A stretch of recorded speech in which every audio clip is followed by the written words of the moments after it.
Where are you, Dr. Arul, nowadays? You are at... I'm in London. Oh, you are in London. What's the time like there? Now it's 9:30, coming to 9:30. 1 minute. Okay.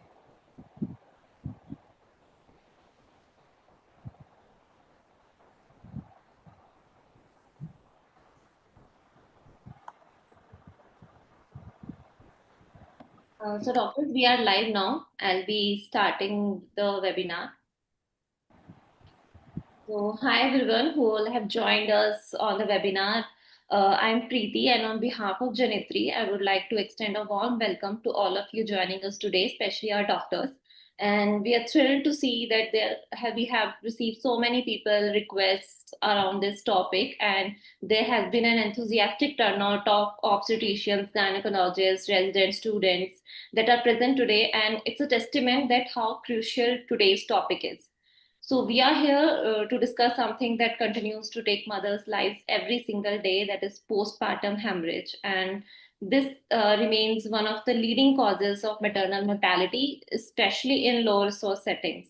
But what's even more heartbreaking is that most of these deaths are preventable with timely detection, proper protocols, and team preparedness. As we are deeply connected to maternal health, I can say that PPH is not just a clinical emergency, it's an emotional, systematic, and ethical emergency. So, today in this webinar, we will hear from three eminent speakers, each bringing their unique perspectives and hands on experience managing PPH in real world settings. So, to start this webinar, I would like to introduce Dr. Lata. She is a lead consultant at Rangadore Memorial Hospital, Bengaluru, and a senior leader in obstetrics and gynecology. She has received several awards for her contribution to women's health and has numerous publications to her credit. She will be presenting on understanding the challenges of PPH in India. I would request Dr. Lata to please present now. Thank you very much, Preeti. I'm very humbled to speak in the presence of Professor Arulkumaran and also other colleagues, esteemed colleagues. Thank you for this opportunity, Janitri and team. Understanding current management of PPH in India is a topic given to me. Well, we are very proud that MMR in India is coming down, and even before 2030, we would reach the MDG goals in most of our states. But still, as you very rightly said, maternal mortality is preventable in most of the situations. So, where are we lacking? And what do we do? So, mortality due to PPH is nearly 20% of our MMR, and 2 to 4% of vaginal deliveries, you could have PPH and mortality. But unfortunately, the cesarean section rates are rising, and also the mortality, especially due to PAS spectrum, is increasing. And thereby, 6% of cesarean sections, you could have PPH. 6% of mortality in PPH could be due to cesarean sections. And also, as you can see, the states with very high MMR, they also have higher PPH mortalities. So I think it's very important that we know where the challenges are, in which states the challenges are, and what are the challenges, and how do we address it. As you all know, one lady globally dies every 6 minutes due to PPH, and 99% of these deaths were in the developing countries. The prevention and treatment of postpartum hemorrhage, what do we know and where do we go next? Okay, prevention and treatment is the mainstay of preventing deaths in PPH, definitely in India.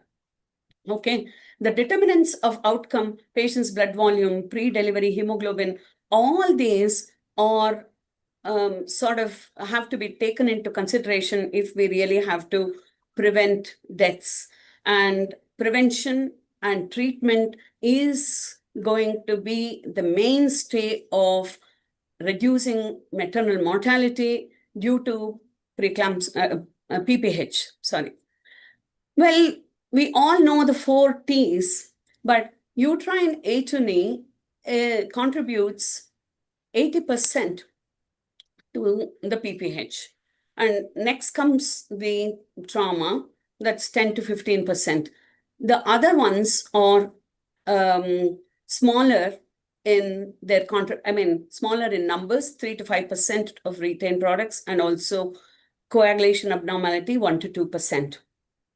Now, the risk factors, can we detect all these risk factors with the antenatal care and intrapartum care that we have?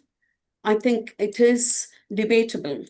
On analyzing social factors, lack of awareness, timely referrals, availability of trained health professionals, even in referral centers to take care of these women, have really significantly affected survival chances of women.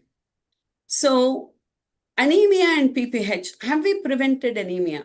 To a good extent, but PPH were 9-fold higher in women with severe anemia compared to women with mild anemia. So, severe anemia is still found in India to a large extent, especially in the Bimaru state, which continue to have anemia, though they have come down in incidence and there is an improvement in the mortality due to PPH. So we can't predict all the causes for PPH because there can be lack of antenatal care, and also risk factors identify only less than 40% of cases of maternal hemorrhage. And risk factors alone are not adequate predictors of PPH, and active prevention is indicated in every delivery. So every woman is at risk for PPH. It is often unpredictable. So what do we do? So prevention is the best. Okay, what is being done in India? AMTSL, it's widely applied. Actually, people have been trained quite extensively, and it can decrease the blood loss by 40 to 68%. If we have seen some reduction in maternal mortality due to PPH, I think it is quite a bit due to the AMTSL, okay? And also carbetocin in some parts of the country, they have been using carbetocin. Even government is producing, providing carbetocin, and the volume of blood loss definitely reduces, and additional nutrotonics are significantly reduced, More than anything, it is effective because it is heat stable. I think anything is worth to prevent a case of PPH with carbetocin than losing the life. I know it is expensive, but not more expensive than a woman's life. So how do we bridge the gap? So in prevention, AMTSL, I think training has to be more thorough and also widespread. Carbetocin, if it is available for every 3rd stage of labor, I think, and also bringing down the cost. Misoprostol, could we use it for 3rd stage, more effective than oxytocin? And when there are, though less effective than oxytocin, could still be used where injectables are not effective or not available. Now, the 4th stage of labor, see, many times we lose lives in 4th stage of labor. And I think it is very important for our women to be monitored. And I think we have to bridge the gap there by by monitoring them with the Muse chart. I'm sure many of you are aware and of Muse chart, and also it's used in many of the centers. Karnataka government is sort of putting it up in the intrapartum files of patients, women. So the basic delay in recognition, delay in transfer, delay in comprehensive care continues to be there in spite of all the training, teaching, advancements, etc., etc. That's why we are still losing life. Early recognition. What is being done in our country? Visual estimation of blood loss, direct measurement, shock index, rule of 30, signs and symptoms being done by some people and in some places. There is no uniformity. Visual blood loss volume estimation, nearly 20% difference can be there if the estimated volume is less than 1 liter, but by 41% if the estimated volume reaches 2 liters. So the larger the loss, greater is the underestimation. But calibrated under buttock bags and also suction jar for quantitative blood loss estimation, are we all using it? No, not really. And unfortunately, not even in cities. Though the government is trying to sort of provide these, still it is on the way and not utilized by many of the states. Shock index, Prof has talked about it long time ago, but are we using it? Well, not really. And also it's such a useful, simple bedside index, which could really show the severity of the PPH and how we have to get prepared. But still, it is not sort of being very well used. Okay. And well, the interpretation, of course, you all know that as the shock index increases, higher the risk of morbidity and mortality, and also the need for aggressive therapy. Rule of 30, well, if you applied it properly, you would know whether she is in moderate to severe shock. So are we all using it? I don't think so, unfortunately. So there is a lot of scope for improvement, though we all know that these are not a very difficult parameters to estimate or measure.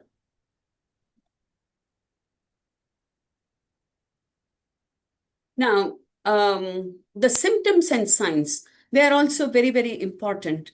But are we getting measuring the vitals reliably? Are we with the lady? Is there enough, care for the laboring woman, or in the immediate postpartum period, or even during third stage? Difficult to say. Okay. So I think signs and symptoms are very important bedside parameters.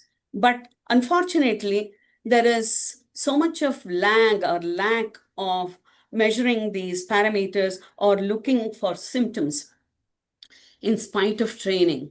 So how do we bridge the gap? Can we bridge the gap? Objective assessment and action plans, I think it's very important. Well, cradle is being used in many African countries, and it has been shown to reduce MMR due to PPH also.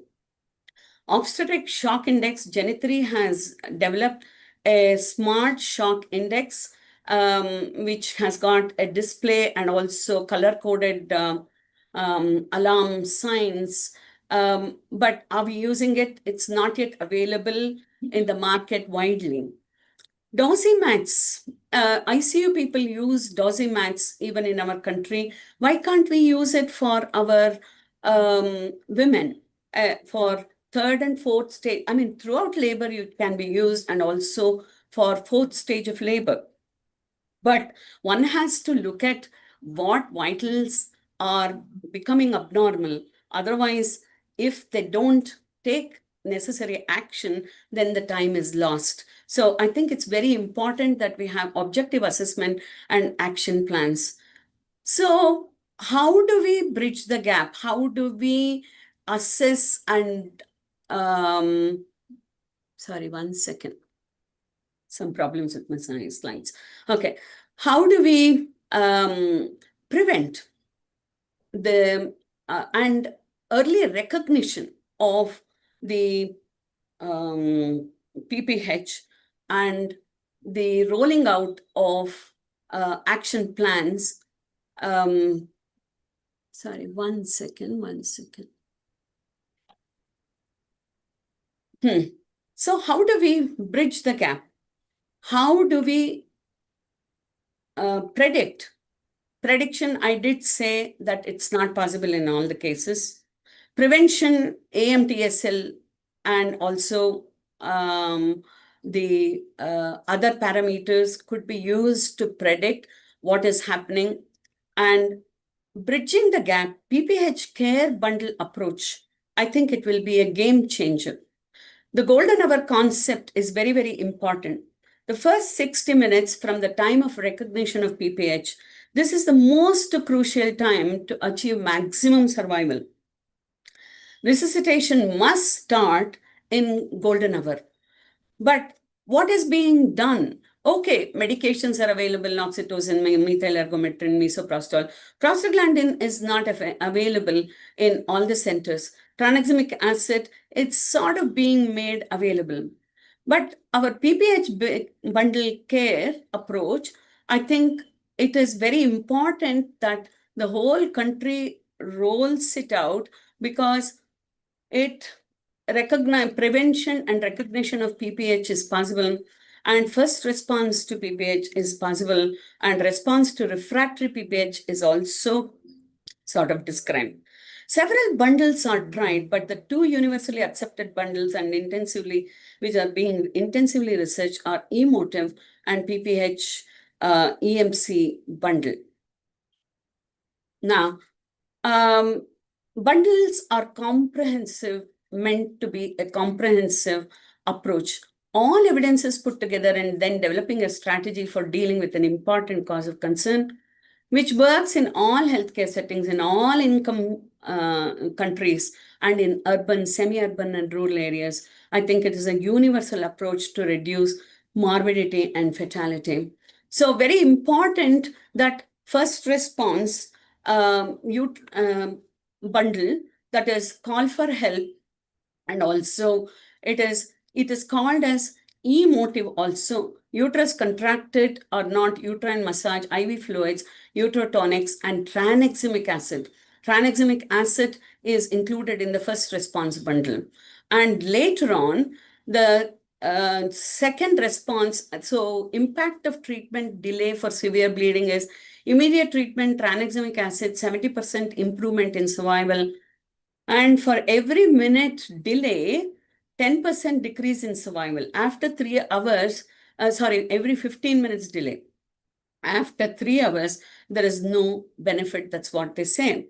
So, clinical bundle, that is the first response bundle, you have seen that, uterine massage, IV fluid, uterotonics, and tranexamic acid. So, in some parts of the country where this is being studied, it has been rolled out. And also, first response supportive measures, empty the bladder, check for tears and repairs, and empty the uterus. And response to refractory PPH, well, compression maneuvers, bimanual compression, it can be easily done. Abdominal aortic compression might not be, we might not be able to do it very easily. Even Indian women are becoming obese. Uterine balloon tamponade is available, and also the non-pneumatic antishock garment is also available. But emotive escalation guidance flow chart, I think it should be in every labor ward. And I think it's time that we got trained in emotive method of rolling out the bundles. So the mechanical method, balloon tamponade, many balloons are available. It is, Bakri is available, Rush is available, condom catheters are available. Suction cannulas, we have particularly found this useful in many of our labor wards. Panikar and Samartharam, we have to make sure that we have a proper connector piece, etc. But it is important that we use suction cannula.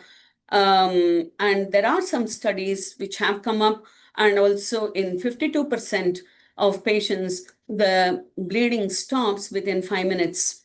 That's what they say. Dr. Piley has done a study with his clamp and also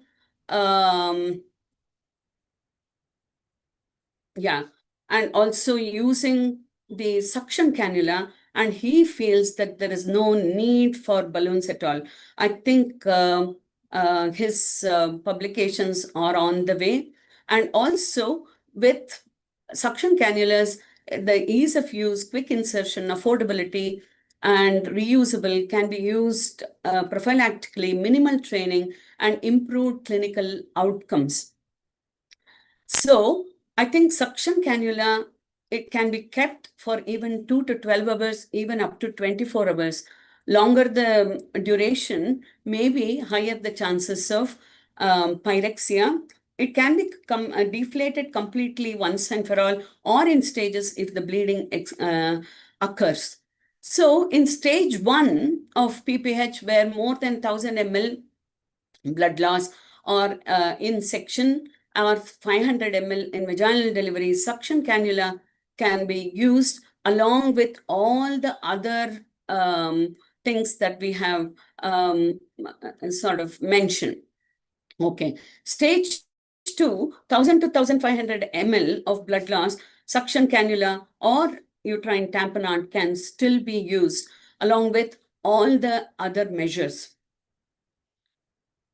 Now, this E-motive, early detection and trigger criteria, massage of uterus, oxytocin drugs, tranexamic acid, IV fluids, examination and escalation. I think it's a very, very important strategy.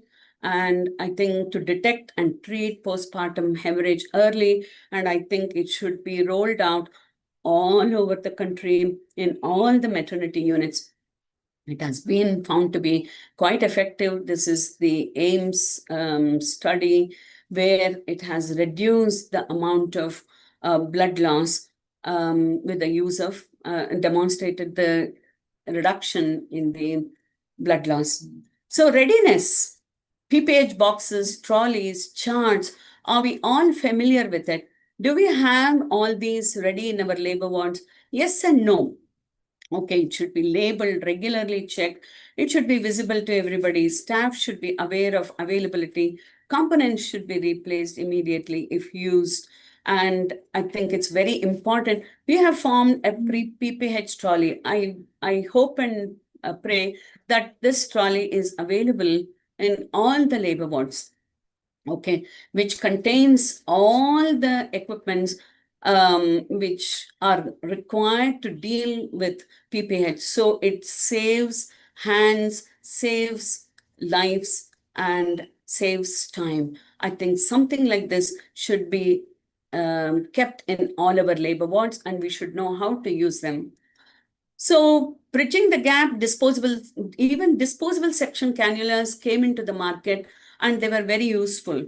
I think we should make it available with proper connectors, less expensive balloons, and also Piley clamps should be available. That investigations wise, all these investigations are not available everywhere. I think it is important that we provide bedside point of care tests as far as possible.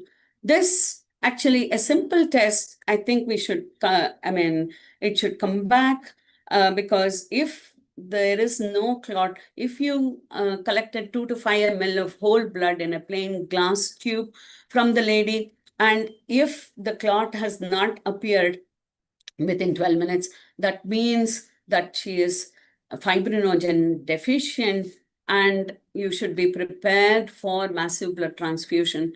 So bedside testing, I think HemoQ, improved lab facilities in periphery, card tests, example, fibrinogen card tests being available, etc., will go a long way in saving women's lives. Thromboelastography, it is very much available in the cities, but how many of us use it? It's very debatable. Availability of blood and blood products, I think availability is a big problem. I think communication during transfer is also another issue.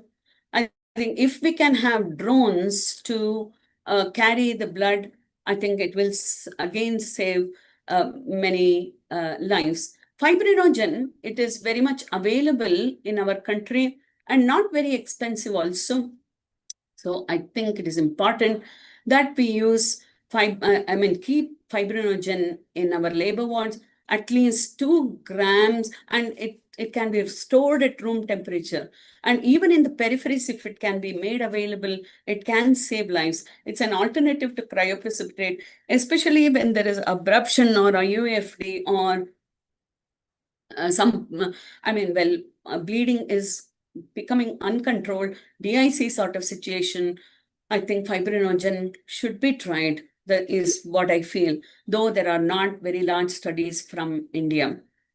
So bridging the transfers, referral policies are very, very important. Still, women are dying in the ambulances, on the roads, etc. So we have to make sure that we give them adequate care before we transfer them, and appropriate care during transfer, oxygen, fluids, tamponade, NASG, personnel to accompany them, appropriate center. See, they keep moving from center to center. They don't know which center they should be reaching, and also the referral policies are not very clear. So they keep losing time, and also appropriate communication between the primary facility and the tertiary facility is very important. Reducing cesarean sections, especially if, they are faced with PAS in peripheries where they invariably lose lives, which is very, very unfortunate. So it needs to be referred to appropriate referral center. Early involvement of multidisciplinary team, even in tertiary care centers, might be lacking. Training in surgical management of PPH for all specialists being available in first referral units or tertiary care centers is very, very important. So they should be trained in devascularization, compression sutures, hysterectomies, etc., etc. And also internal artery ligation, which is very rarely required, or vascular surgeon can be available, or specialized clamps we should know how to use. For vascular clamps, we should know how to use. Availability of HDU and ICU are very important. Blood bank is still a problem, even in cities and corporate hospitals. What are the challenges? Limited workforce, lack of knowledge, inadequate skills, reduced involvement of healthcare workers, resistance to task shifting. These are all very, very commonly found. I think the interest to save life should come from within. I think protocols, charts, preparedness, skill centrals, documentation, data analysis, so much of AI is available. I think data analysis, auditing, and also clinical governance are very, very important in government and institutions, and also individuals. We have to sort of see how best we can improve ourselves. In conclusion, PPH is majorly a preventable cause of maternal mortality and morbidity globally if managed timely. Early identification of risk factors and proper referral to proper centers and management of labor is highly important for prevention of PPH. It results in young deaths. Okay, a multidisciplinary approach is required for PPH, including medical, mechanical, surgical, radiological, is required in severe hemorrhage. So the way forward is, I think we have to centralize the monitoring, decentralize the specialist care. So if we have to reach the specialist care to the peripheries, it's only through technology. AI built in, lot of things can be analyzed by AI, and we should exploit technology to save mothers' lives. So doctors and midwives trained in pregnancy or labor care can sort of, what can I say, be the personnel in the KPO, that is the knowledge process outsourcing, who could advise on emergency care, facilitate transfer, assist in blood and product supply, prioritize services, audiovisual clinics by doctors, and assistance in emergency situations can all be part of this knowledge process outsourcing. If BPOs can be doing so many things, why can't we sort of have KPOs for our women? So coordinating emergency rescue teams, all these can be done with KPO, knowledge process outsourcing. I think if people can manage ICUs on cloud, why can't we manage labor wards on cloud? Cloud ICUs can have, can be sort of, what can I say, complemented with cloud labor wards and ICU HDU cares also. So with this, I would like to say, understanding the management of PPH in India, it's a very complex thing, multifaceted problem. Multidisciplinary approach is very much required, and multiple organizations, not only government, but multiple organizations should come together to save mothers' lives.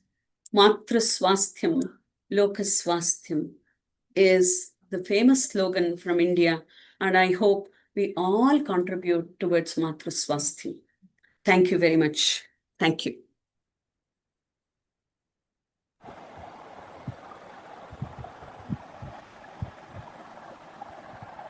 Thank you so much, Dr. Lata, for such an insightful presentation. All the signs and symptoms and the way forward that you have told.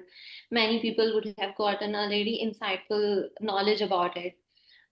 So next we have Dr. Alka.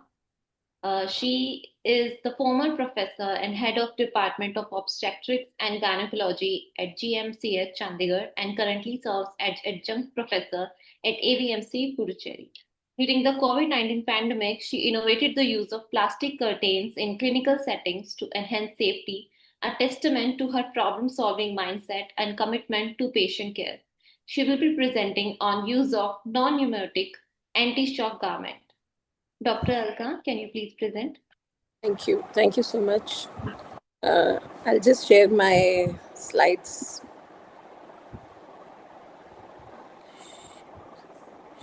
Screen. Okay.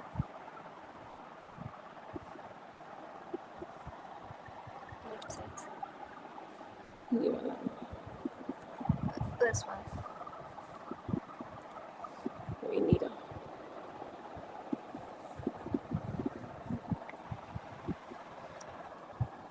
Yeah, this one. Share the entire screen. Then go to your PPT.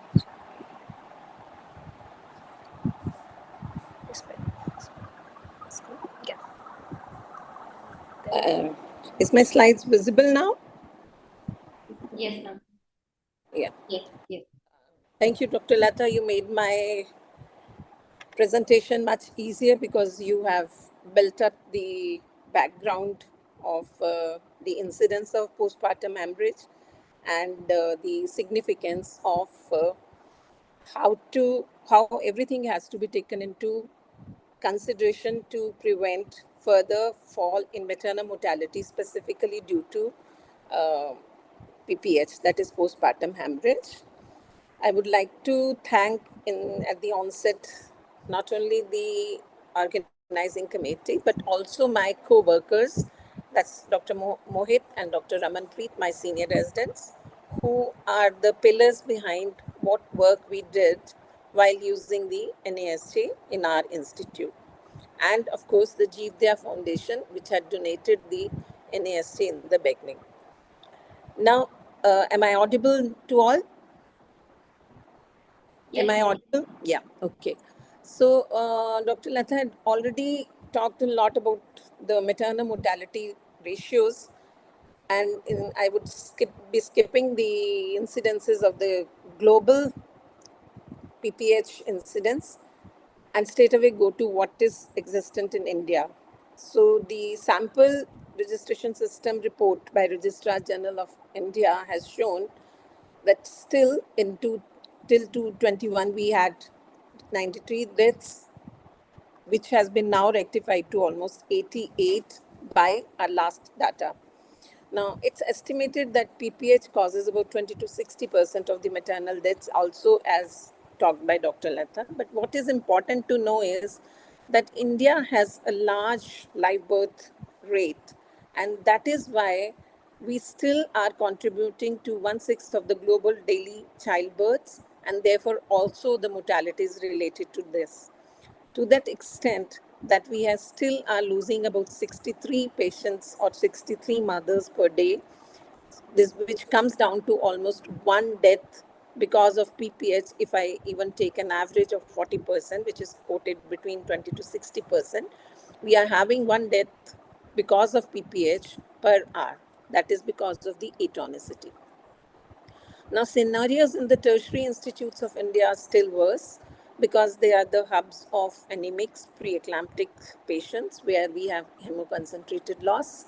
We have heart disease patients who destabilize much faster even with lesser blood loss. And despite stress on the active management, early detection, effective resuscitation, medical and surgical interventions, and timely referrals, we are all aware that referrals are late, inadequately resuscitated, and often reach an irreversible shock. So, what to do next? So, if we just revise this pathophysiology of hypovolemic shock, which we have been studying since our first professional, we know that hypovolemia leads to decreased venous returns and hence to decreased preload, which is actually equivalent to the cardiac output is equivalent to this the volume into the heart rate. So systolic volume into heart rate will give you the cardiac output. So BP is, of course, cardiac output into TPR.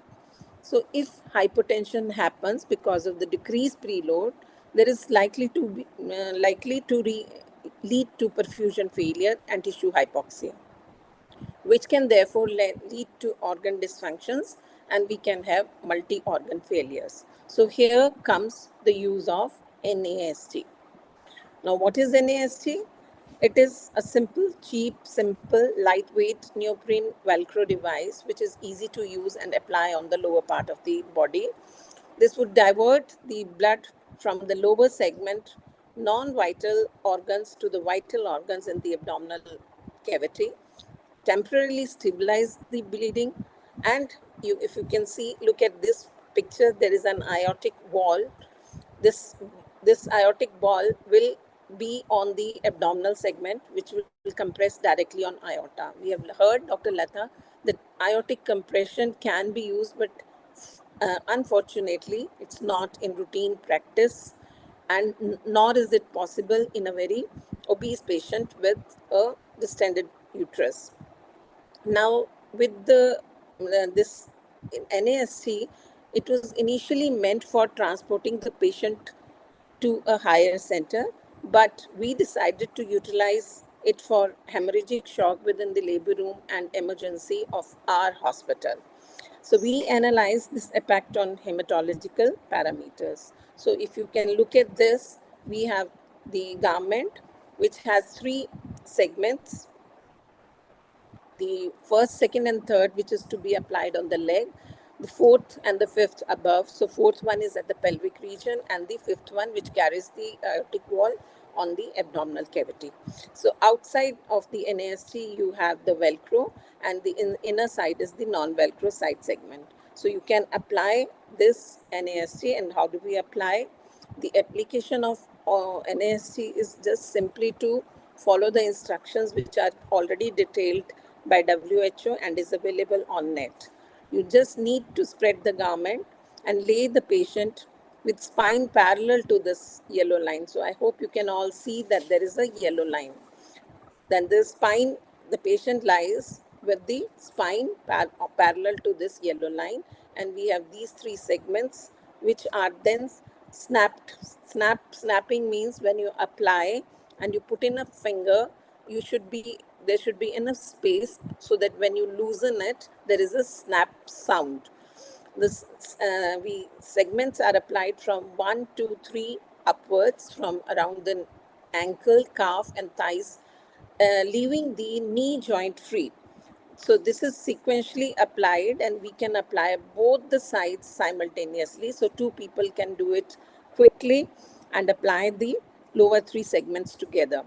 The segment 4 and 5 are the pelvic parts, and at the lower edge of the, you can see that it is at the lower edge of the pelvis, and fifth segment is closing with the abdominal.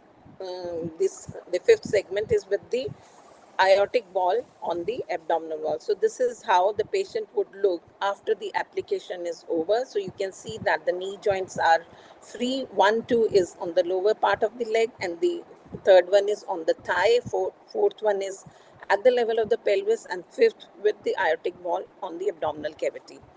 The only precaution which we need to take is that it should not be too tightly applied. So therefore, the segment 3 and the segment 4 and 5 should be preferably applied by only one person, so that there is no undue pressure. And at the end of the application, you can ask the patient for the comfort status of breathing. If there is any problem, you can loosen it a little bit. The patient can feel and will in fact feel hot or itchy inside the NAST. What one can do is control the temperature outside. So now if you look at this picture, we all know that the loss in the obstetrical hemorrhage is usually either through the vagina to outside or in previous cesarean sections in the abdominal cavity, and this decreases the blood flow to the upper part of the body. So when we apply NAST, there is a circumferential compression on the vessels of the lower body, and this will divert the blood to the vital organs, because in the abdominal cavity you have the heart and kidney and the kidney and heart and chest in the chest and brain above. So there is an increased flow to the vital organs, and in addition there is an aortic compression which increases the internal resistance index of the internal iliac artery. So again, many of the people, as Dr. Lata has said, are not well equipped with the knowledge or how to do internal iliac ligation, but the application of NAST has been shown sonographically to be doing the same thing which we are going to achieve by doing an internal iliac ligation.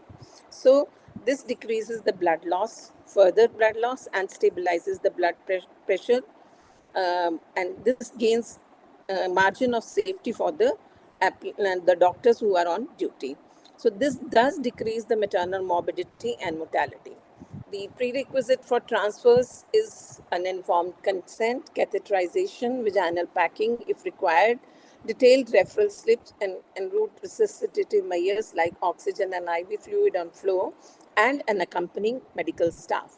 The only contraindications to its application are an already existent cardiac failure or pre-existent mitral stenosis or pulmonary edema, because we know now the flow is going to increase the preload on the heart.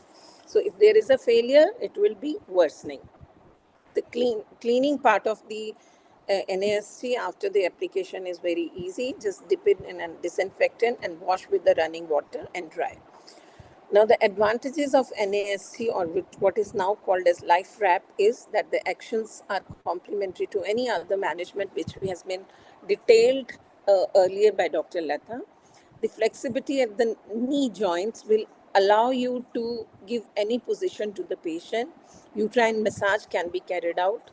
Lithotomy position will help it for any further examinations required, or any maneuver which you want to do from pelvic side. That means procedures like repairs, manual removal of placenta, bimanual compression, DNC, etc. So all of them you can see in this picture, that you can put the patient in the lithotomy position because of the knee joints being free, and you can carry out the procedures. Similarly, for laparotomy, if it is required, all one needs to do is remove the fourth and fifth segment.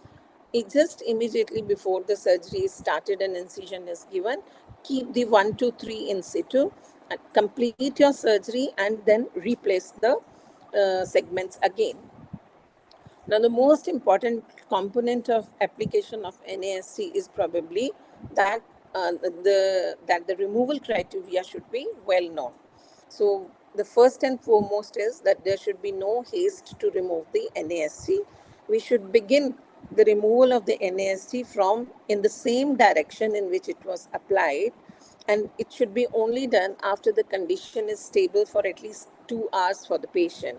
That means that the bleeding is less than 50 ml per hour, the pulse rate is less than 100 beats per minute, the systolic blood pressure is stable and more than 100 millimeters of mercury, and this can, of course, with the threshold can be decided from institute to institute. We kept it as 100 in our institute. The most by now, of course, since the resuscitative measures and other things would be being done side by side, we expect that the hemoglobin would have risen by 7 grams with the blood transfusions given.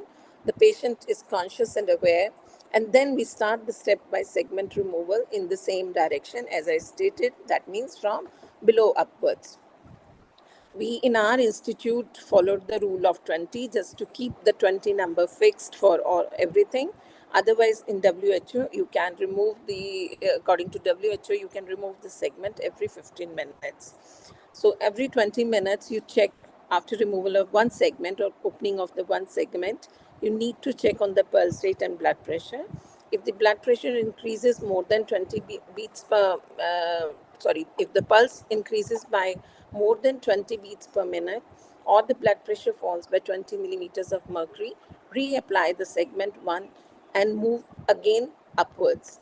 After removal of, otherwise, if there is a stability in the blood pressure as well as in the pulse rate, we can continue to remove one after the other. After removal of any segment, as I said, if there is a deterioration, then replace all segments and start resuscitative measures. Be active, find out where if the bleeding is recurring, and determine the source, and of course specific treatment by now we expect would have been already planned, and that can be ensured. Now, use of NASC in hospital settings, I am concentrating on this, although this was meant to be for the patients to be transferred to a higher center.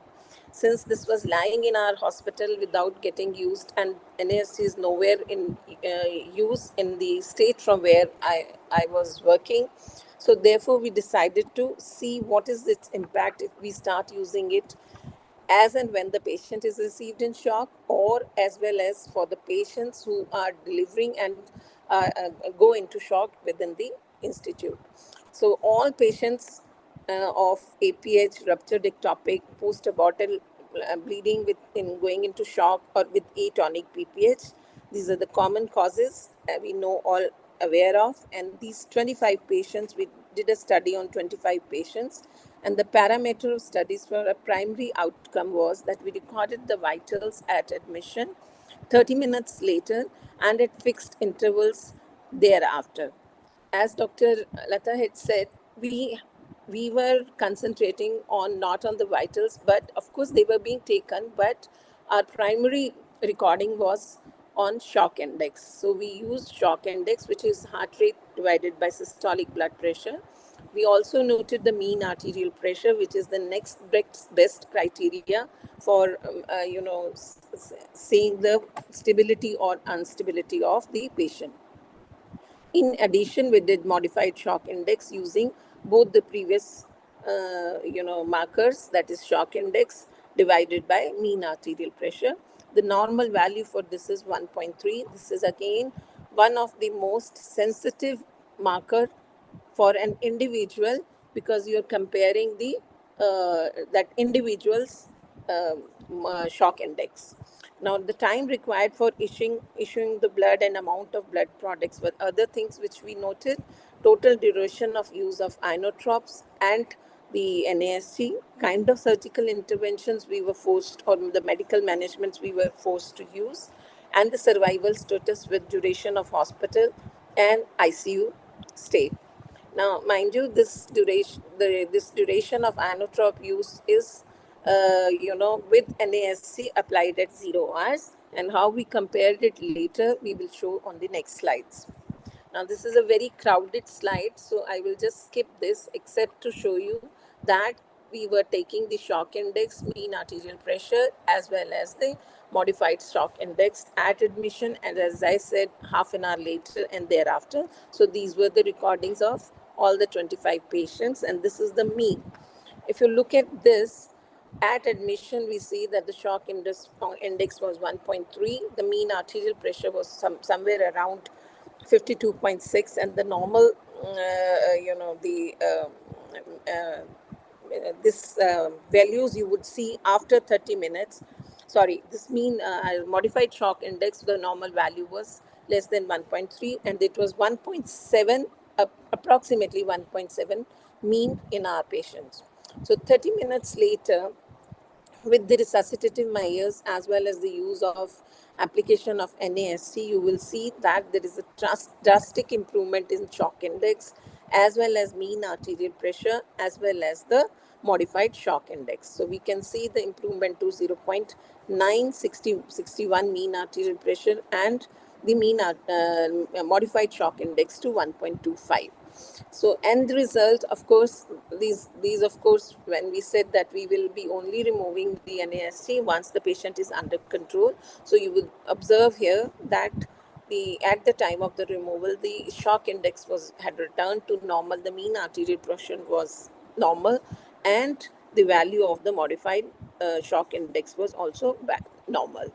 So this is just a graphical presentation of each patient, and you would see that if this was the shock index at the admission, within half an hour, you can see that post NAST application, there was a drastic improvement, and it continued to improve, including in the intraoperative period, till they were completely perfect before the removal of the NAST. So these are the graphical presentation of all the patients.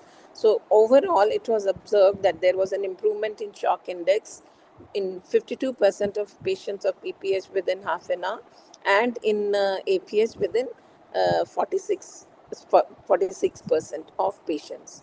So non-application of NAST in APH and PPH is what we wanted to study and compare it as taking it as a control group. However, this was not ethically correct, and so therefore we could not even ask for such a study to be done, because once you knew that it is a life-saving garment and it is available with you, the heart will not allow you, nor the ethical committee would ever allow you to not to apply it on any patient. So therefore, what we did, we took out the files which we of the similar kinds of patient on which we had studied the shock index after application of NASCs. So we have a wonderful recording system, and we have a wonderful MRD, the medical record department. So we took out the files, and then we compared these values in those patients. Now, these are the secondary comparisons. It's very difficult to make the statement without having a control group. But overall, what our observation was, that I'm going to share, what our observation was that with the use of NASC in the institute, there was a drastic decrease in both the duration as well as the dose used for inotropes. The stay in the intensive care unit was, very short. Urine output was better maintained, and there was hardly need for any dialysis. In fact, we had only one patient who required dialysis, in these 25 patients, and that also after 2 dialysis she could be discharged and she was fine. The blood release after proper cross match is one thing which was very important, because when the patient is received in extreme shock and you think that it is already in an irreversible, we were till then using the blood transfusions by even spin technique as a life-saving procedure. But after we started using NAST, this was completely obviated, and we could easily wait for the patients and proper cross match, and such that the proper cross match blood only was transferred. Now, this you could see that these are 4 patients of APH, PPH, ectopic and post-abortal shock, in which you would see that this orange line is an artifact because there is no NAST, so the graph comes as a drop, but actually it is not a drop. You can just observe this orange line as joining these points here. So what is visible here is when with the application of NAST, the blue line shows that there was a complete improvement in the shock index, and similar things would happen even without the use of NAST with the orange lines. So you can see these orange boxes.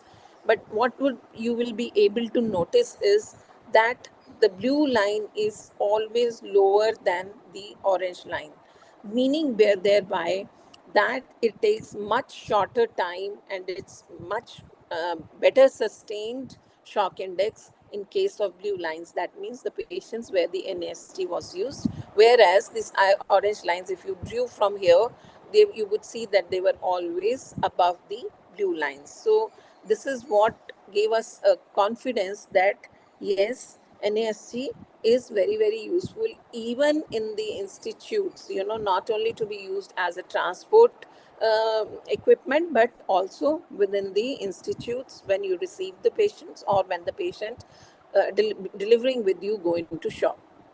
So to conclude, NAST is a cheap, cost-effective, reusable, easy to apply, clean and maintain garment.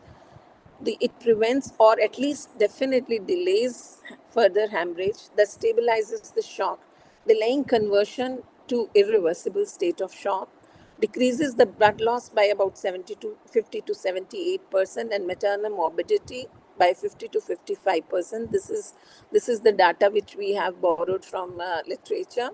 The time gained obviates the need for cross matching by rapid screen techniques, as well as decreases the required quantity of blood and blood products. Hence, we feel, although we did not measure this, but retrospectively we realized, and we might still take out this data, that this also decreases the associated blood reactions. In addition, because the requirement for IV fluid as well as blood transfusions decreases, probably this also would decrease the acquired coagulopathy because of hemodilution, and hence probably need for more blood products, and hence decreases the episodes of it's definitely expected to decrease the episodes of transfusion associated circulatory overload or acute lung injury related to transfusions. Now, probably this does decrease ICU and HDU stay, as that's our observation, and as well as hospital stay. And we believe it helps maintain the warm temperature in the covered area. We know that acidosis and the lower temperature is one of the criterias which worsens shock. And unfortunately, when we are handling patients, this is neither in most of the hospitals warm fluids are being used, or the patient covering up the patient becomes an important thing, because there are so many things which are being done by the shortage of manpower which is handling these cases. So there is no risk of one question which we have faced most often is whether there is any risk of overinflation. No, there is no risk of overinflation and excessive pressure, because these are not non-inflatable with no tubing, pumps, valves or gauges. While use of NASC is primarily being promoted for transport of hemorrhagic patients from facilities with constrained human resources and insufficient resources, we believe after this study that NASC should be used in every delivery care facility within the institute, not primarily only for the transport. Thank you so much.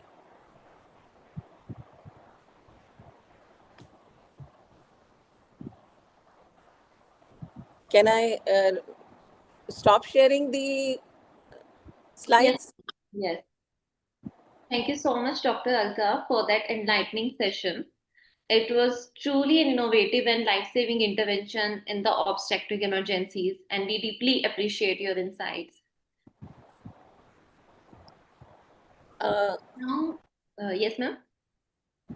Any specific query for on this? Because as I said, I have another talk. So, Dr. Arul, can I take any questions if there are prior to your talk?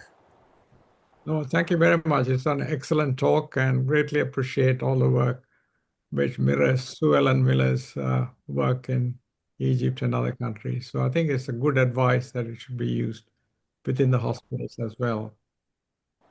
Thank you.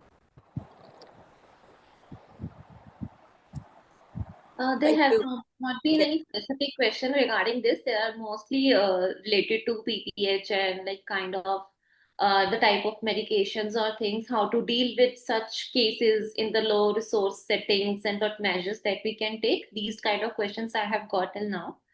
So, yes, ma'am. Maybe they can be shared with me later. Yes, I And will share at the end. If I get questions, I will share with you. yeah, I'll be here for another 15, 20 minutes. I would love to listen to Dr. Arul. But Dr. Arul, I'll be taking leave in between because I have another talk at 4. Sure. Thank you. Thank you, ma'am. Next I would like to introduce Dr. Arul. He's a renowned professor emeritus at St. John University of London with current roles at University of Nicosia and Imperial College London. His contributions to medicine have earned him a Knight Bachelor by the late Queen in June 2009. He will be discussing prevention and management of PPH in Europe. Dr. Arul, we would like you to present, please. Thank you, Preeti, for the kind introduction, and I'm most grateful to Professor Alka Sehgal and Lata for the excellent talk. So I'm going to touch a little bit on what we can still improve in Europe. So whether there can be improvement from what we are doing currently. So let me see. I hope you can see the slides. Yes. Okay, thank you. So my declaration of interest, I have given lectures for ferrying and also for Janitri, for example, and my talk is mainly based on trials which I have chaired for Ian Roberts and Halima on the woman trial, the EMOTI trial which I chaired for Ari Kumarasamy and Gallos, and currently a trial called the OBS UK study, and some work which I assist Jose Palacios on placenta accreta spectrum disorders. So what is so different in Europe and what are the issues? Well, the learning objectives for my talk is actually, we think in the UK, for example, the PPH-related maternal deaths have come down, but there are still hysterectomies, intensive care unit admissions, and blood transfusions. So we are thinking whether we can reduce the morbidity in addition to mortality. And this can be done, as mentioned in the previous talks, by improving prevention of postpartum hemorrhage and improving the management mainly of atonic postpartum hemorrhage by medical means, mechanical means, and a little bit on placental accreta spectrum disorder. How can we prevent it and how can we manage it so that we don't lose mothers or we don't give rise to morbidity? Now, as we know that there are short-term and long-term morbidities with postpartum hemorrhage, short-term, there might be a need for additional surgery like hysterectomy, blood transfusion, ICU admission, rarely Sheehan syndrome. What we don't realize soon after is that this gives rise to chronic renal failure, those who have postpartum hemorrhage and blood transfusion, because if we know in abruptia placenta and other disorders, if there is hematuria and oliguria, the kidney gets damaged, they get chronic renal failure. So we think those who have blood transfusion for postpartum hemorrhage, on the long run, their kidney function reduces. Normally, the estimated GFR is 120 ml per minute, which drops by 1 milliliter every year after the age of 20. So if somebody is 60, the eGFR is about 80. Now, in these patients, the eGFR drops even further, and they can go into chronic renal failure much earlier in their life. And also, they can have cardiovascular disease in later life. So this is a study which was published in the British Journal. You can see the last line, those who had blood transfusion compared to those who did not have blood transfusion, there is an increased risk of premature cardiovascular disease.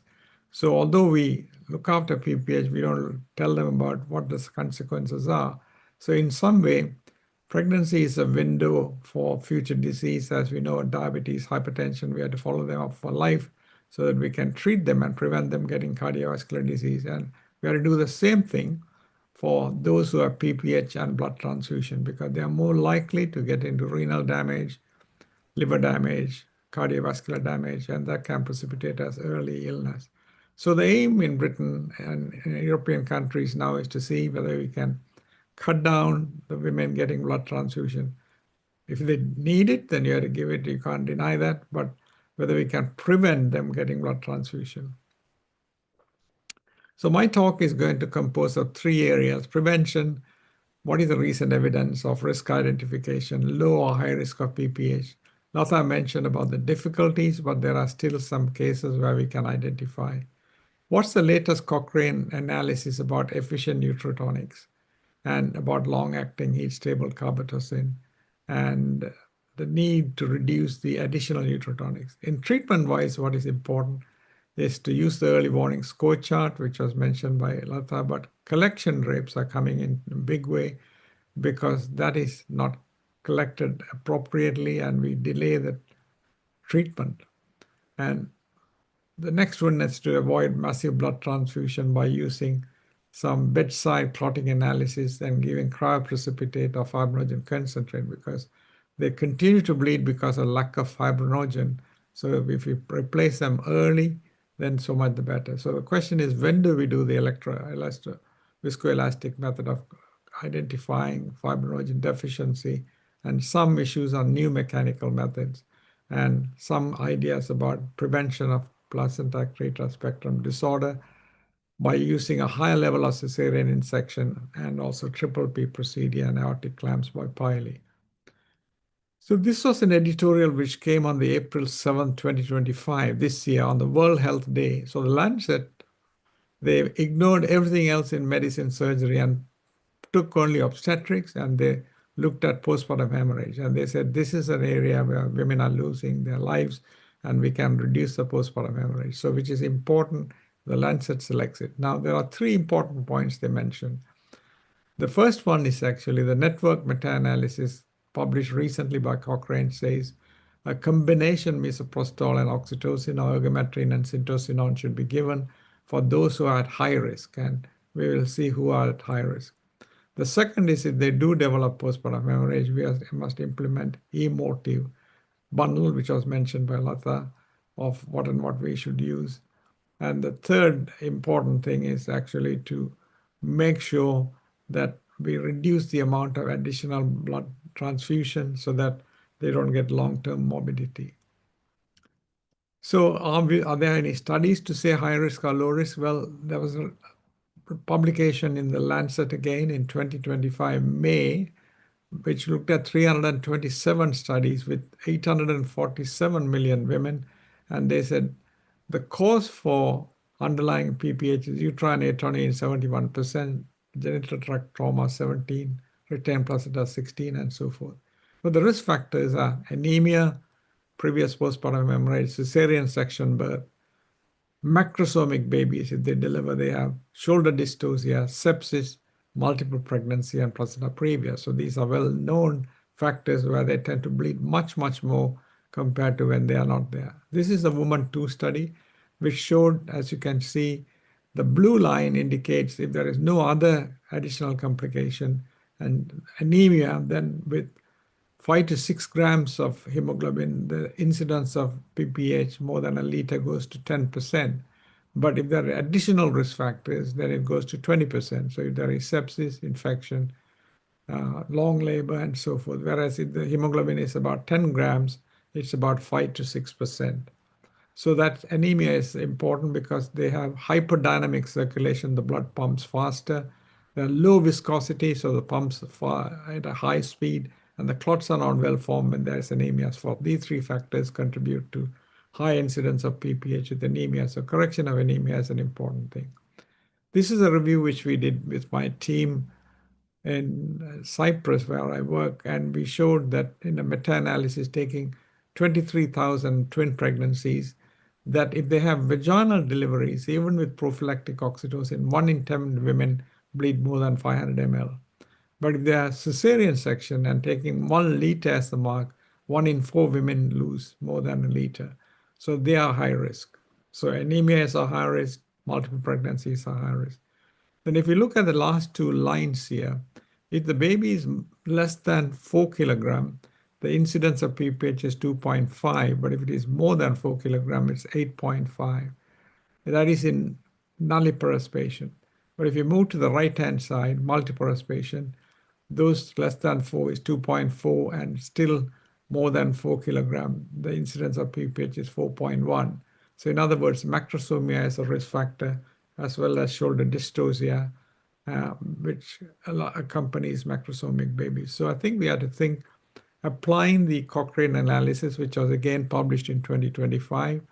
What is the most effective ultrasonic for prevention? We had to give it to the high-risk patients. And that is a combination of oxytocin and misoprostol, or oxytocin and ergometrine. The others, you can give oxytocin. If they bleed, you can think of giving the other drugs. And this was studied not only to look at the amount of blood, but also need for additional ultrasonic and need for blood transfusion. So this is an important study from 2025 Cochrane analysis. This is a network meta-analysis which shows that the efficacy, considering more than 500 ml or a liter for need for additional oxytocics or blood transfusion, can be reduced by giving combination oxytocics. So that's the detail that if you don't give anything, if you give only oxytocin, 83 per thousand will have PPH, whereas if you give it with combination, it's 63, and with ergometrine and oxytocin and misoprostol and oxytocin, 58. So significantly less compared to oxytocin alone. Now, this is a very important slide which mirrors what Professor Alka Sehgal was mentioned in her talk. Now, these are raw data from the champion study for carbetocin. And Lata also mentioned this very carefully, that when they measured in a bag how much blood women were losing, and the bottom line, the horizontal line, gives every 100 milliliters. So they lost 500 ml. There's a bag of 500 ml blood, but only 26% received additional ultrasonics. So in other words, you can measure, but if you don't take action, then they're going to lose blood. Even when they lost a liter of blood, 70% got the additional ultrasonic, 30% did not give. So that is the basis of the emotive E, early detection. So you have to measure, and if it is 500 ml, then you start giving additional ultrasonics, IV fluids, and so on. And that is well known. This is champion studies in a controlled situation, but even with that, the additional ultrasonics and IV fluids are not given for 70% of women or 75% of women, even at 500 ml, and for 30% of women at even 1 liter. So that's the crucial issue about emotive. So once you detect the loss, then you give the massage, oxytocin drugs, tranexamic acid, IV fluids, and other treatment within short time altogether, rather than giving it sequentially. That is the principle of the emotive. And the E, the first E, is important, as I mentioned, and this was studied in 337,920 women in 80 health centers, 40 versus 40.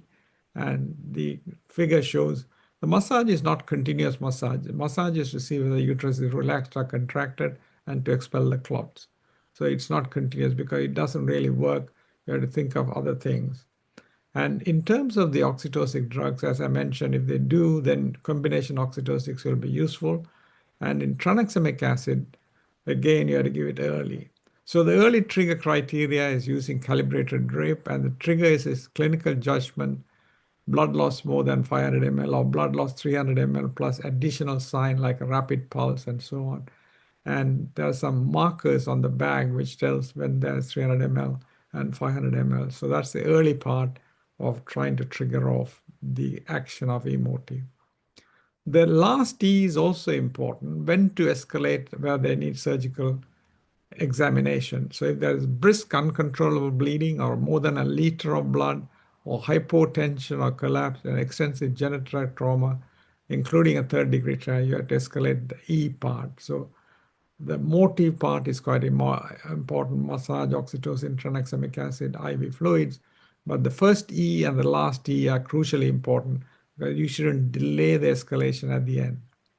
Now, the trial was done in large numbers at 48,000 in the emotive and nearly 50,000 in the usual care, and it showed a significant reduction in the primary outcomes. Primary outcome was blood loss more than a liter, the need for laparotomy, and maternal mortality. And this was continued to observe. As you could see, the upper line indicates there is no emotive bundle applied, and the lower line applied emotive bundle applied.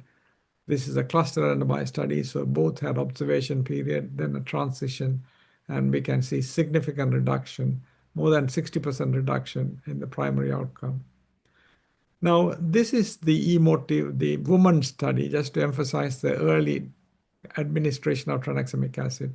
Now, this particular graph has 40,000 patients within, 20,000 from the woman's trial and 20,000 from the CRASH 2. CRASH 2 studies, if somebody gets a road traffic accident, if you give the tranexamic acid at the roadside compared to bringing the patient to the hospital and giving tranexamic acid, there's 30% reduction if you give it by the roadside. So all the ambulances in the UK carry tranexamic acid because there can be internal bleeding.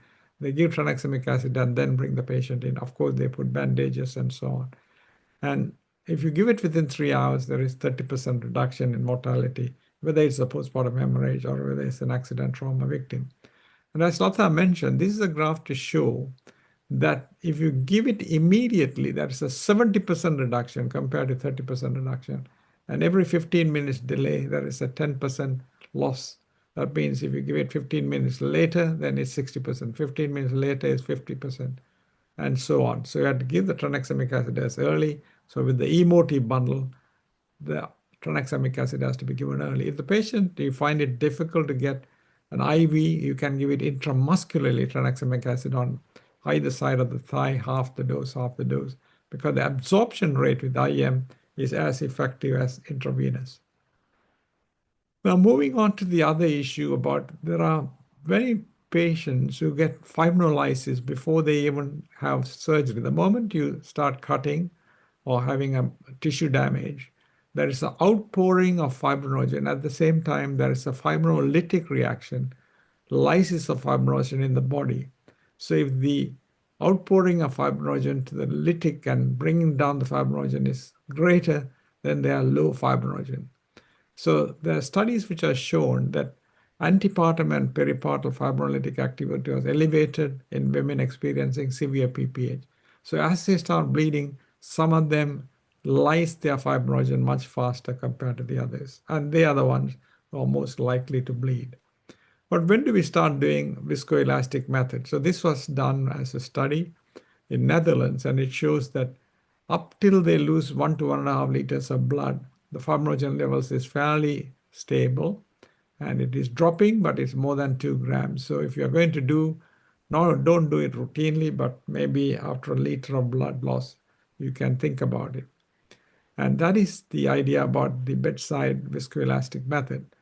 So a complete profile of the clot formation, including kinetics of clot strength and fibrinolysis, can be studied.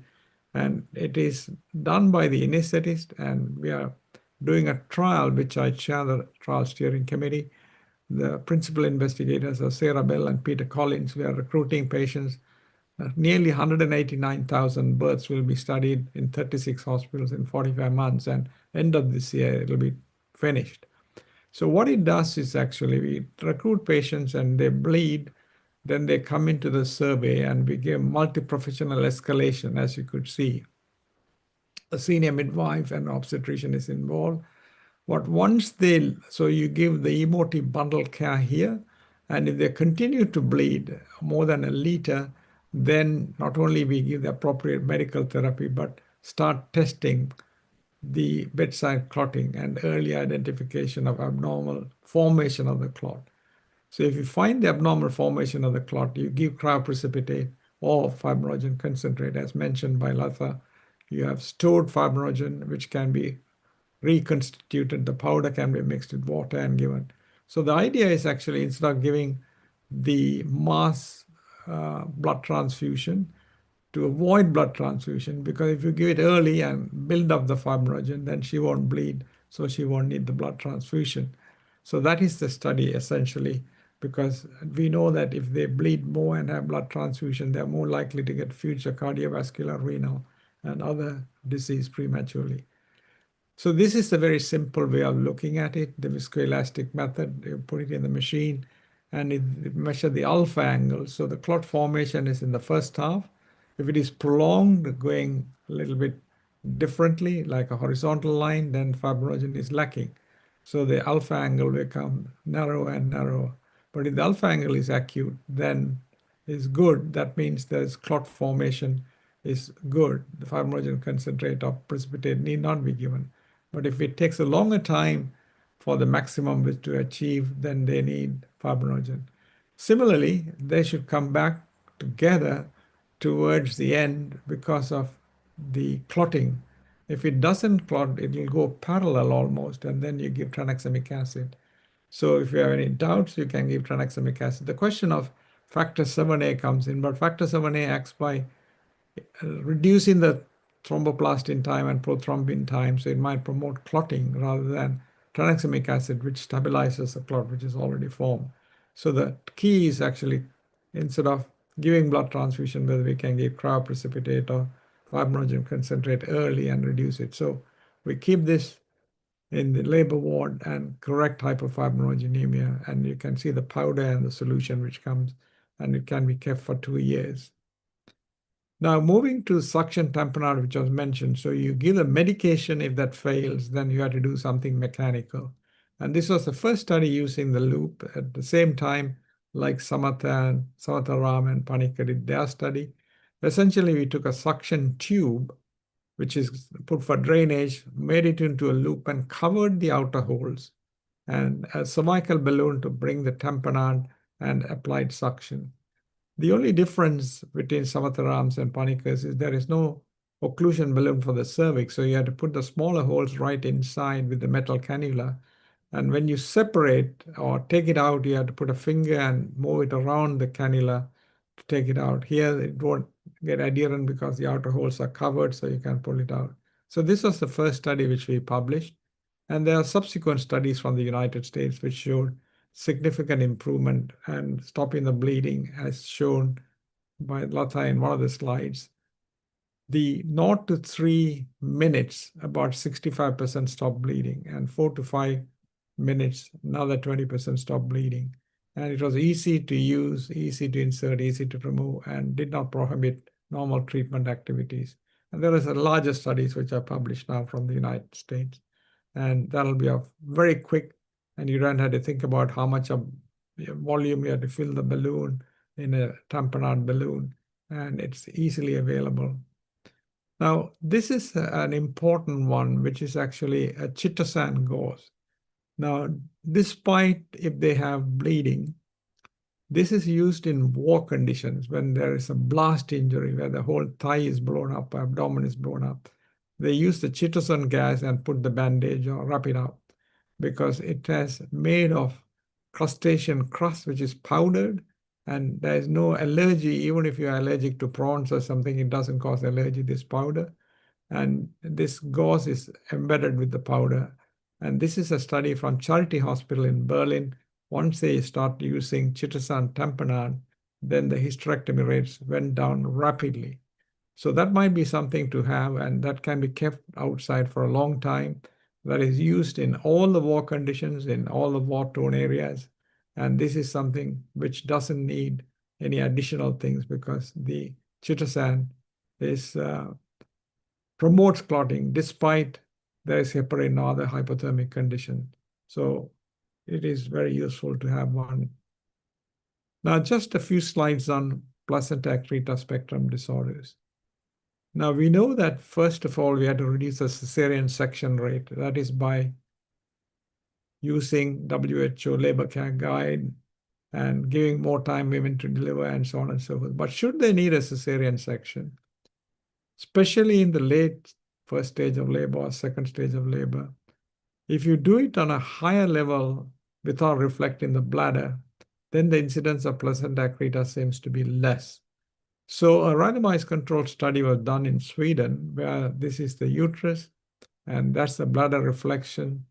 And you can see they did the study 2 centimeters below the peritoneal reflection and 2 centimeters above the reflection, called high and low reflection. Because when you do it at a low, then you're cutting through more fibrous tissue, and that forms the scar tissue. So the high idea is actually to see what happens. So this is the results. The results are really 122 were enrolled in the trial, 114 were assessed by ultrasound examination. Of those, 55 had high cesarean section rate and 59 low section rate. And their largest scar defects were seen in 7% those who had high incision and 41% in low incision. And these are the type of defects you see in the picture. So in other words, next time when they went in, they proved that the lower incision previously had similar problems. So the idea is actually not to do reflection of the bladder and cut it low, but cut it higher, 2 centimeters higher than the bladder reflection. Now you might wonder whether the higher incision might cause more bleeding and more time. This was a study of 200 patients on either side done from Nepal, and they found the estimated blood loss with high incision was 188 compared to low incision 330, and duration of operation was 30 with high incision compared to low 45 minutes with the low incision. And especially with head low down, there's a tendency for the lower segment to tear down and bleed more as well. So high incision might be better. And instead of cutting the bladder reflection and pushing and making the incision much lower, where there's more fibrous tissue and less vascularity, you have to do it higher. So in concluding, what can we still improve in Europe is my question. I think the idea is to reduce blood loss, reduce hysterectomy, reduce blood transfusion, reduce admission to ICU. And the purpose is actually not only to reduce mortality, but the morbidity like cardiovascular illness, chronic renal failure coming prematurely. So first of all, we had to identify those at high risk of postpartum hemorrhage and provide combination oxytocin. So that is happening now. Secondly, encourage prospective measurement of blood loss to institute the emotive bundle. Thirdly, if there is emotive bundle is refractory PPH, then you use suction tapenade or suction gauze, chitosan gauze. Fourthly, if they are bleeding, then you get on immediately with viscoelastic methods where facilities are available and give cryoprecipitate or fibrinogen concentrate so you can reduce blood transfusion. And the results will be available in September, but the preliminary analysis shows marked difference when you think of giving viscoelastic methods. And finally, a high level of incision at emergency section to prevent PA disorder. Although more studies are needed, I think that is the way to go. Thank you very much for your kind listening. Thank you. Thank you so much, doctors, for addressing such a critical issue. And I really like to thank you all for taking out time and preparing the presentation and helping us all go through the information. It was very insightful. And we know that how crucial and urgent this is, and timely intervention is the key in managing PPH. And as Dr. Lata also highlighted in her presentation, I'm also proud to share that Janitri has launched this product called Daksh SI, which helps in early detection of PPH risk that enables timely intervention and timely detection. So we know how crucial it is. So that's why we thought of bringing this product and helping the hospitals, helping the doctors take timely decision on this urgent issue. So doctors, we do have some questions from our audience. Would you like me to go through them one by one? Yes, thank you. Yeah, first question is by Jaya Lahiri. She's asking, is there any skill suitable for peripheral hospital?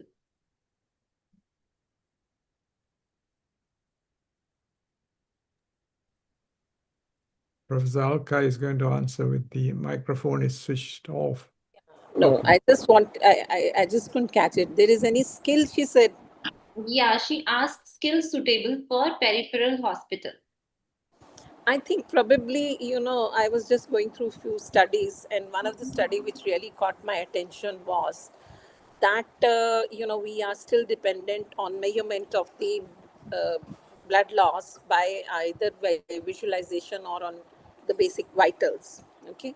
Of course, we have talked about shock index and modified shock index and delta shock index. I'm going to publish that soon. So we'll talk later on this. But what was, very remarkable in that study was that it stated that any measures taken, we know that there are multiple methods, volumetric, gravimetric, and colorimetric, and so on, to measure the blood loss, but all of them have their own pitfalls.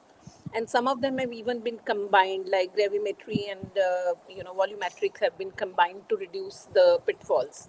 But what it stated was that any measure, when it is taken to, quantify the blood loss, the intervention becomes much faster. And I can understand that very simply because now you're concentrated on the fact to measure. And these, bags to measure the blood loss are very important. And fortunately, the study which everybody is now today quoting from African countries, the bags were supplied by India, and we are not using it within our own country.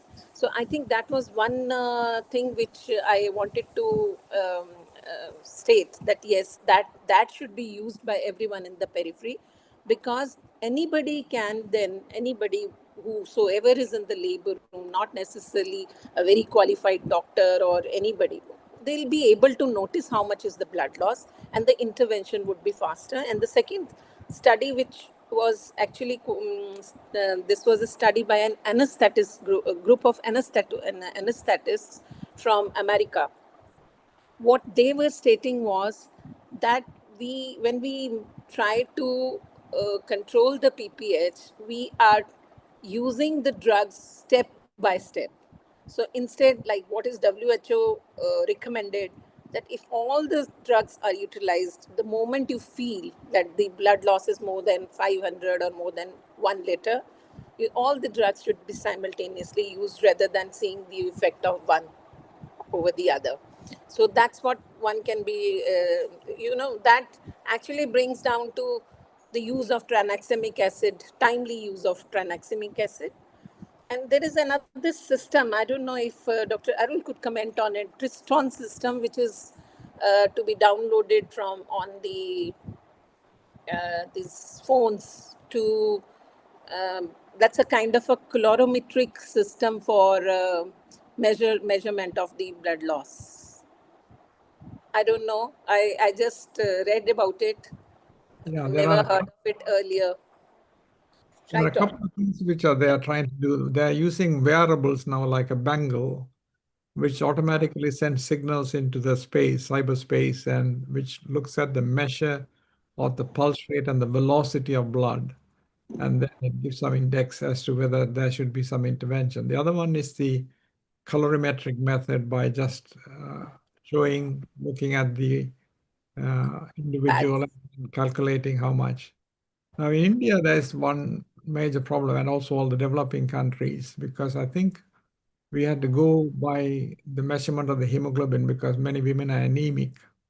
So they are more likely to show changes in the pulse rate and blood pressure and so on, in comparison to the blood loss. So we had to focus on both indices. That's the measurement of parameters as well as blood loss, because the anemic woman, she can fetch a pail of water from a high level and so on. She can stand a physiological stress, but she can't stand a pathological stress.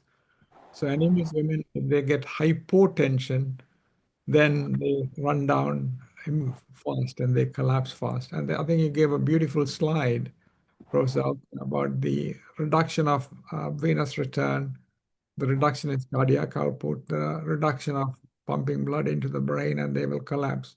So there's not enough blood going. In addition, whatever blood is going is anemic, they collapse. Avoid hypotension at any cost. And the Emotic Care Bundle gives the answer that you IV fluids with a 14 gauge cannula. So that I think for India, may not be for the cities, but for the peripheral hospital, the question is asked. Antishock garment should be an essential component to. That's such a sensitive area, because when we started using it in our institute, there was so much of a reluctancy that it's meant only for use for the transport. It had to be, I really had to put in harsh, circulars that if there is a mother who's dying of APH or PPH in the hospital and nobody's using it, then no extension for the residents. So, eventually when they started using it, they literally got addicted to use of NAST, because you can just relax after you've applied the NAST. You are peacefully waiting for, the next intervention, for your consultants to consultation and so on. So, every labor room should use that. The aortic ball will reduce the blood flowing up, and that the rest of the garment will push the blood and maintain the cardiac output, which is essential for anemic women. So I think that's quite cool. In fact, we started extrapolating the use of NAST in our hospital by, spreading the garment on the OT table in patients where we anticipated the blood loss is going to be more, like in abdominal pregnancy and Purkinje Pass syndrome. And in fact, in one of the patients, we had to actually shift the patient for embolization with the garment in situ. So I think the use of NAST is very, very simple, and it should be picking up very fast in countries like India.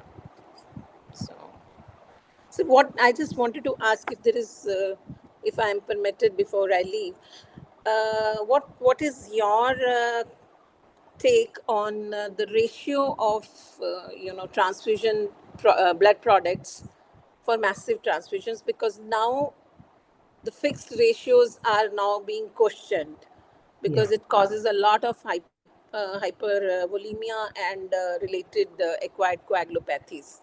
So as you said, fibrinogen, of course, that reduces the hypervolemia so much by just use of fibrinogen products.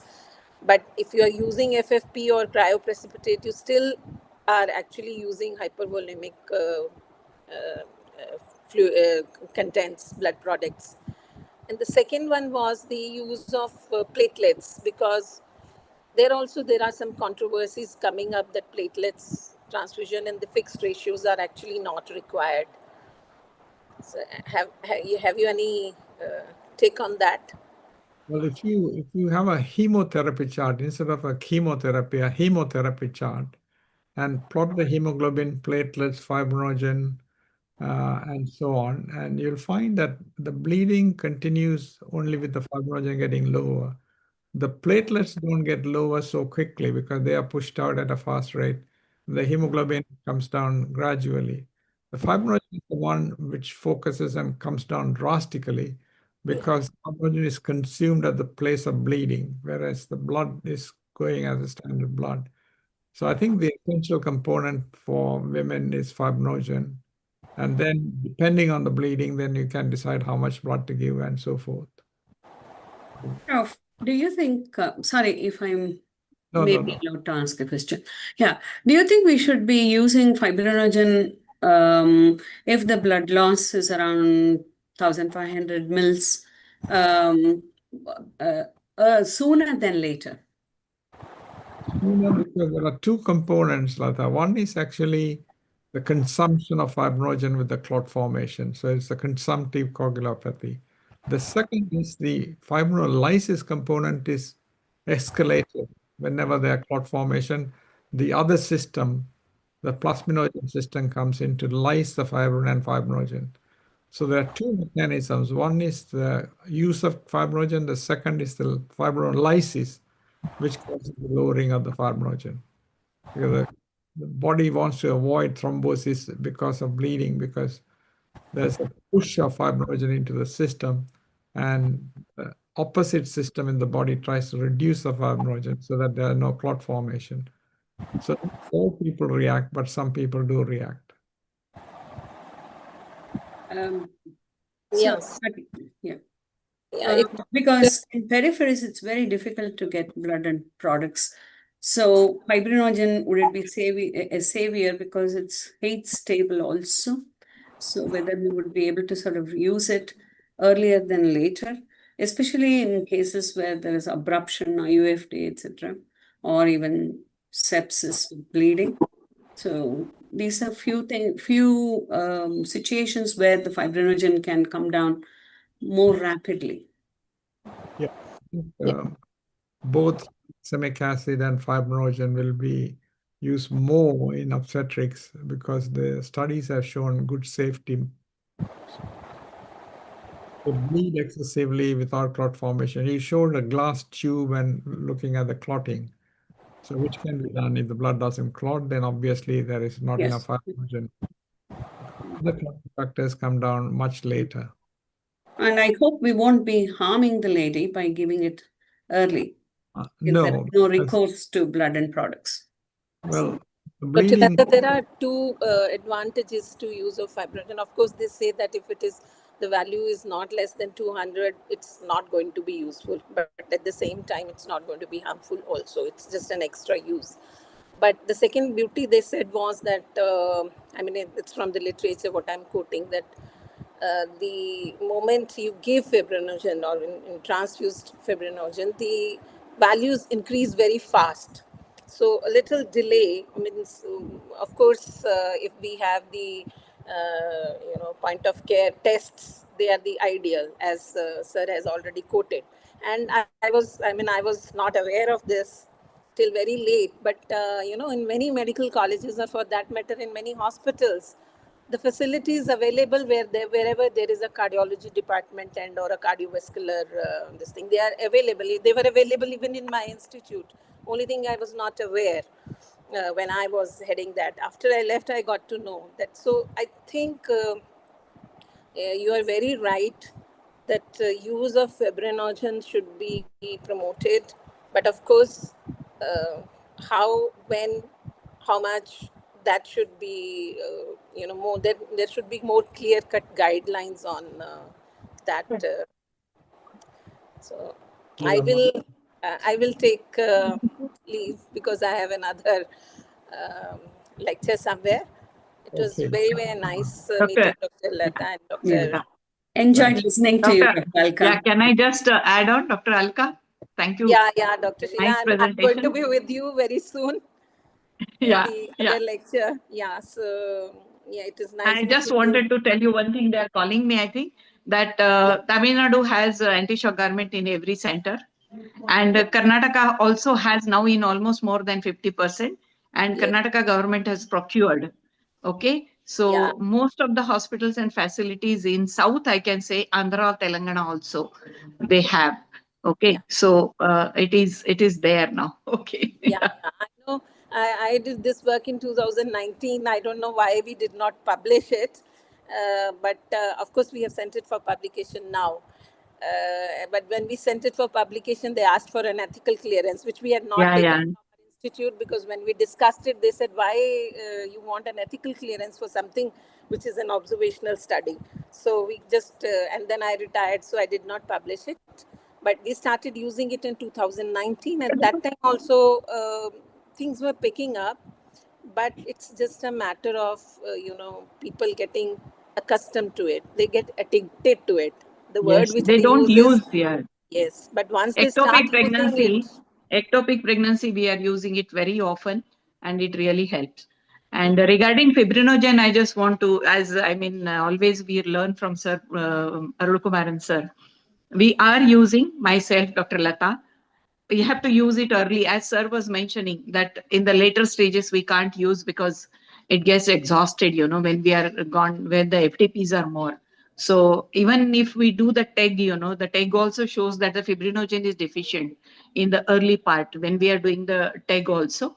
So we are using, we have personal experience, and it has really helped to reduce the number of transfusions and really help to save the patient. So early stages, yes, I think sir also will agree and learn from him only that we do use it. And to be very frank, now we have propagated it again in Karnataka state, and we have made every district hospital to make it available. So it is available now in district hospitals because we have only blood storage facility. Blood products are not there. And in case of severe PPH, by the time they get the blood products, it takes more than 2 hours. And the patient goes into reversible shock, irreversible. So this is the advanced, the development which is happening in Karnataka now, I can tell you. Thank you. Sir, I just wonder, like to share in this place.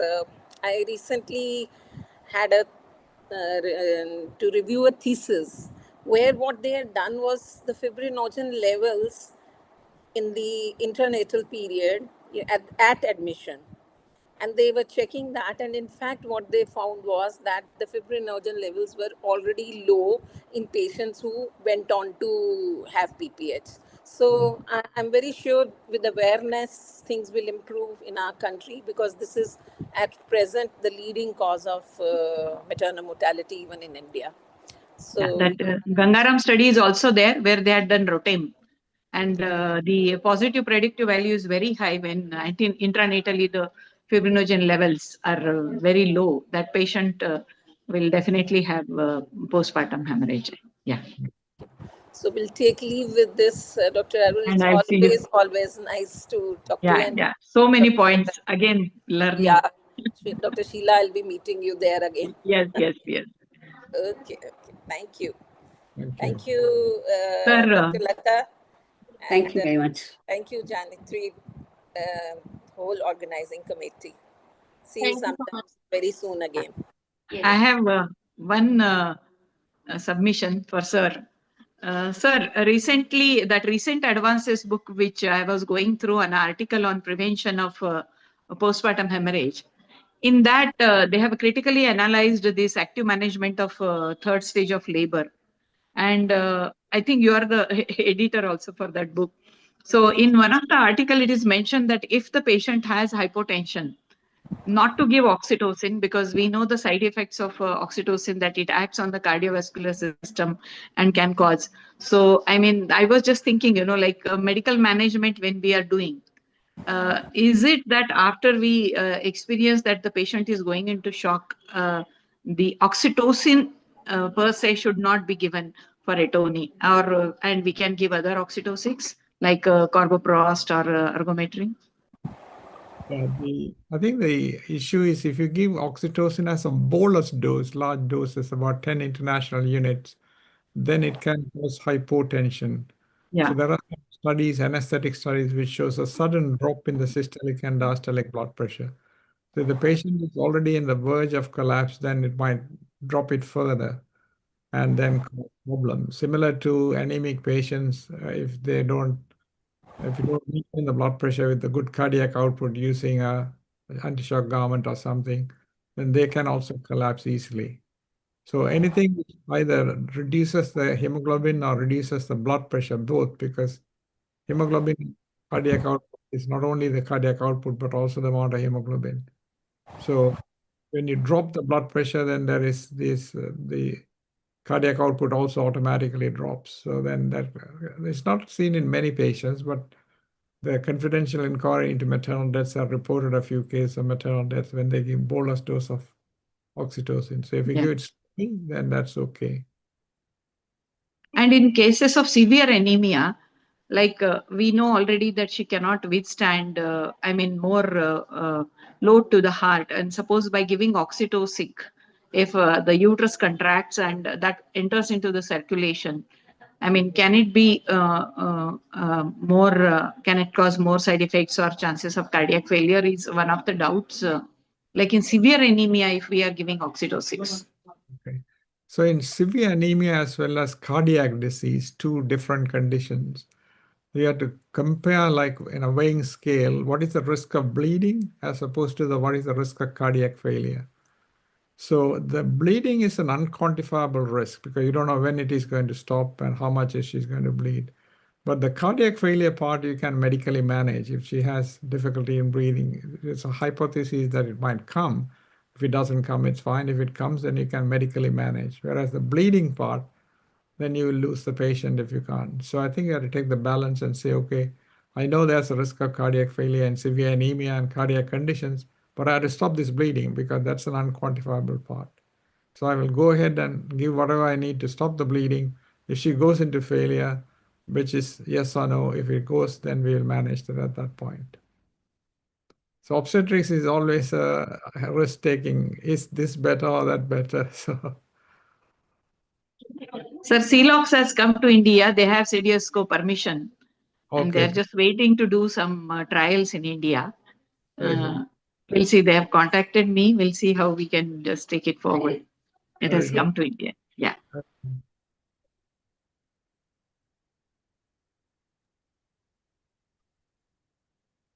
Sir, we have one more question from the audience.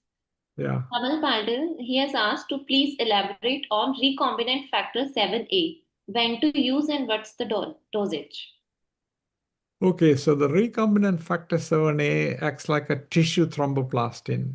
In other words, it promotes the clotting cascade to happen very quickly.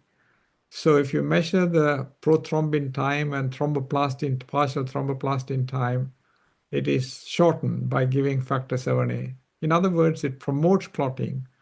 So the patient who is bleeding, you can manage by other methods, by stabilizing the clot, increasing the uterine tone and so on, rather than trying to give a promotion of clot formation. So the European registry as well as the other American registry has shown few cases of thromboembolism following factor 7A for PPH.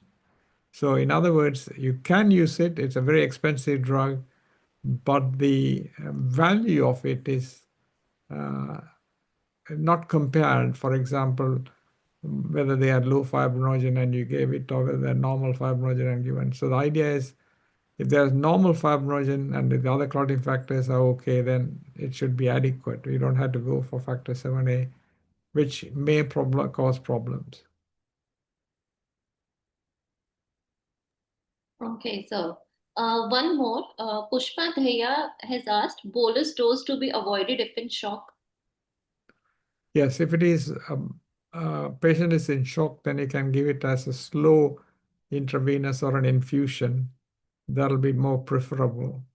Now we talk about prostaglandins like Nalodol or something like that. There is a big study going on whether it is more effective than standard oxytocics. So again, that's a question mark whether the intramuscular PGF compounds will be useful or not. If they're in shock, she's bleeding, then you have to give some oxytocics because they are likely to bleed, but you give it slowly or in an infusion. Thank you, sir. There's one last question that we are going to take for this webinar.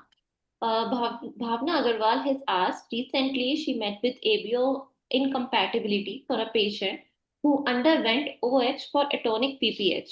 How to deal with it in less resourceful areas, or what measures can we take to stop this mishappening? I guess there was scarcity of whole blood in that hospital. Ma'am, sir, if you can give some insights on this.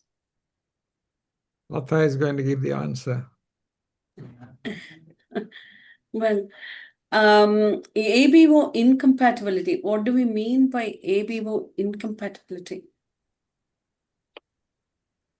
Well, I think they might have given the wrong blood without checking, then it would have given rise to reaction. But if it is A, B, and if they are tested, the giving group A blood to a group A patient generally doesn't have much of a problem. A small percentage might have. So if you either you have to O negative blood if it is available, but otherwise you have to give the group specific blood, but anticipate some problem. True, sir, but I don't know whether they're ABO incompatibility. I don't know whether they're talking about minor antibodies here where it could be, there could be some incompatibility. I don't know. But ABO, I mean, O negative blood to get, it's difficult here. And I don't know what the blood group of this patient was, whether we are talking about the minor antibodies and the incompatibility of the blood. But I don't think the ABO incompatibility due to, I mean, mismatched blood transfusion is unusual or rare, I would say, in the present scenario. So I guess there was scarcity of whole blood in that hospital. I don't know, but No. yeah. Recently, we had a scenario where the patient was very anemic, 5-gram hemoglobin post-abortion. Okay. And in fact, she was a case of PPCM in the previous pregnancy, advised not to go Unsafe. ahead with, but yeah. So in our hospital, we couldn't cross match. So we had to refer her. Yeah. But they repeatedly did it again and again. And then Mani Vilas, they were able to cross match. And then they were able to give at least 1 or 2, and then they later on switched on to IV parenteral iron. So sometimes we may have to cross match multiple, the units. Maybe one particular unit may not get cross matched. So there they did that, and then it was possible, and then she received. We experienced that recently. That's usually due to minor antibodies, Sheila. ABO Yes. problem coming up. Okay. But maybe, So, don't know, not very clear. The other question, if we can ask, Prof, what's the time to convert medical to surgical management is another question here. And when do you say enough is enough, Prof? I mean, do you just follow the emotive bundle and say enough is enough, or how do you go about it? Well, if the medical management doesn't work and she continues to bleed, then you have to get on to mechanical methods. Management. And if the mechanical methods don't work, then you have to get on to definitive surgery. So it's now we know that, for example, if we do the emotive, her number will stop bleeding. If she continues to bleed, then there must be some clotting problem or some tear or tissue problem. Then you have to examine and then identify and treat. And if there is just pure atony, then you have to get on with a balloon tamponade or a citizen or even condom tamponade. If it doesn't work, then we have to get on to surgery like a compression suture. We have to do a laparotomy. That's why we call the tamponade test as a prognostic and therapeutic test. Therapeutic, it stops. Prognostic, which will tell you whether we have to proceed with further things or not. Yeah, if the tamponade is not working, Prof, actually you have to look for other causes of traumatic PPH, probably, isn't it? Do you agree? Yeah. So I think that's when you would probably take the surgical course or recourse to surgery. Mechanical methods takes a shorter time, so we have to do a anatomy and do a compression if we manage with a hand. Suction cannulas work really well in our experience. So I don't know what you feel about it. Yeah, Professor Piley published in the European Journal. He had a randomized control trial comparing the transcervical clamp, a balloon tamponade with a condom versus a suction cannula. And of all the 3 methods, it looks that suction cannula may be the best time being, Much easier, shorter time and shorter learning curve. And also, what's your take on carbetocin in Indian scenario? Because it's heat stable. That's the main thing. Yes, it is sort of on par with oxytocin effectiveness-wise. But would you recommend carbetocin use in peripheries in India? Yeah, sure, because the refrigeration facilities in the periphery is poor. Yes. And the Concept Foundation from Geneva had done a lot of studies and shown that 30 to 35% of oxytocin is not effective enough because of lack of refrigeration. So carbetocin is not only heat stable, also long acting. If it is the IM, it's 2 hours, and IV is 1 hour. I Yes. think that there is poor refrigeration facilities where the electricity comes and goes and no electricity, then I would advise carbetocin. And also in fourth stage of labor, many women do bleed with probably just oxytocin being used for third stage. So I think fourth stage, the bleeding might be lesser with carbetocin Yeah. because of the long acting. Yes, yes. So would you prefer a subtotal versus total hysterectomy when you're doing a hysterectomy for PPH? Or? Yeah, I think if you're going to do a hysterectomy, then we would think the earlier we come out, the better it is, because we are doing the hysterectomy because we are worried about the patient. So if it is pure tonic, there's no placenta previa or anything which has low segment bleeding, then the best thing is to do a subtotal and come out. It takes very short time and there's no risk of subsequent bleeding. With the total, there is always a risk. Some pedicle might start bleeding and you run into trouble. Role of uterine packing in PPH, I think there is still a role if you don't have balloons and things like that. But it has to be a tight pack, isn't it? And also the chance of infection bit more. Yeah. Yeah. The packing with the gauze, people have to be experienced because they might not pack it tightly. And also if they pack it with force, they can tear the uterus. It's a blind procedure, whereas with the balloon tamponade, it's not a risk. Yes. Yeah. How important do you think, I mean, this is my question to you. How important do you think we should have a balloon which has an inlet and an outlet? Because the condom catheters or some of the balloons which are available don't have that hole at the top, and also there can be accumulation of blood within the uterus, and that might get missed. So do you think we should promote using a catheter which has a hole at the tip? No, I don't think it's necessary. What we have to do is put the condom balloon and take a ballpoint pen and mark the fundus of the uterus on the abdomen. And then measure the parameters of pulse, blood pressure, look for bleeding from the vagina, and look at the fundal height. If the fundal height goes up, then that means the bladder might be full. So it's good to have bladder drainage as well. So with the bladder drainage, marking of the fundus, observation of the pulse and blood pressure, then we don't need an outlet. Sure. Okay. Yeah, and also uterotonics to and vaginal pack. And some antibiotics because you have body inside, No, I don't know this question. What is new therapy to manage stress during PPH? I don't know what they mean by that. Stress? Stress for the doctor as well as I mean, probably stress for the doctors. Probably we should have a cardiac monitor or Apple Watch. Yeah. Okay. Yeah, thank you, Dr. Arul. Thank you, Dr. Lata. Due to time constraint, we will have to end the call right now. But it was really an insightful session, and we got a lot of understanding and knowledge about PPH, how crucial it is, how we can manage it. And really, thank you for taking out time and coming here. Thank you. Thank you very much. Thank you very much, Prof. Thanks. Thank you, Janitri team. Okay. Yes. Thank you everyone for joining. It was great speaking to everyone. Thank you. Bye-bye. Bye-bye.